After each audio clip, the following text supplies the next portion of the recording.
Hi friends, welcome back to my channel Swapna SS vlogs. ఈ వ్లాగ్లో నేను గోంగూర పచ్చడి ఎలా చేసుకోవాలో చూపించబోతున్నాను. చాలా టేస్టీగా ఉంటుంది, సింపుల్గా అయిపోతుంది. దానికోసం నేను కడాయి తీసేసుకొని ధనియాలు, జీలకర్ర, కొన్ని మెంతులు వేసుకొని డ్రై రోస్ట్ అయితే చేసేసుకుంటున్నాను. ఇలా కొంచెం డ్రై రోస్ట్ అయిపోయిన తర్వాత అవి పక్కకు తీసేసుకొని అదే కడాయిలో నేను ముందుగానే పుంటి కూరని వాష్ చేసి పెట్టుకున్నాను అనమాట. వాష్ చేసిన దాన్ని ఈ కడాయిలోనే వేసేసుకొని ఫ్రై చేసుకుంటున్నాను. దీంట్లోకి కొన్ని వాటర్ కూడా యాడ్ చేసుకోవాలి. కొన్ని తొందరగా పుంటి కూర మగ్గిపోవడానికి. కొంతమంది ఆయిల్ కూడా వేసుకుంటారు, కానీ ఇది నా స్టైల్ కాబట్టి నేను వాటర్ అయితే పోసుకున్నాను.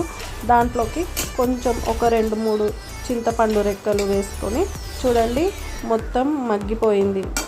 ఇలా మగ్గాలి, మొత్తం ఆ వాటర్ అంతా ఇంకిపోవాలి. అలాగే ఈ దీంట్లో వచ్చిన వాటర్ కూడా, ఈ పుంటి కూరలో వచ్చిన జిగురు కూడా కొంచెం బాగా ఫ్రై అయ్యేంత వరకు ఫ్రై చేసుకోవాలి.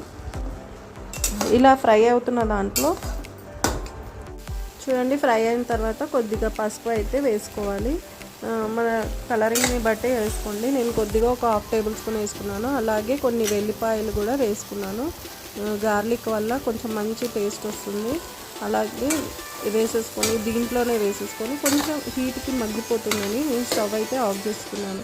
నేను ముందుగా ఎండుమిర్చి అలాగే జీలకర్ర ఫ్రై చేసేసి పెట్టేసుకున్నాను అనమాట. అవి మిక్సీ జార్లో వేసేసుకొని మిక్సీ పట్టేసుకున్నాను.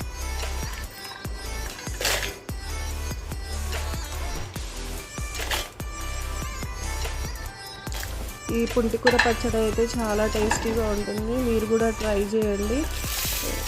ఇప్పుడు ఈ ధనియాలు, జీలకర్ర అన్నీ ముందుగానే డ్రై రోస్ట్ చేసుకున్నాం కదా, ఇవన్నీ నేను మిక్సీ జార్లో వేసేసుకొని మిక్సీ పట్టేసుకుంటున్నాను. దీంట్లోనే ఉప్పు కూడా వేసుకోవాలి.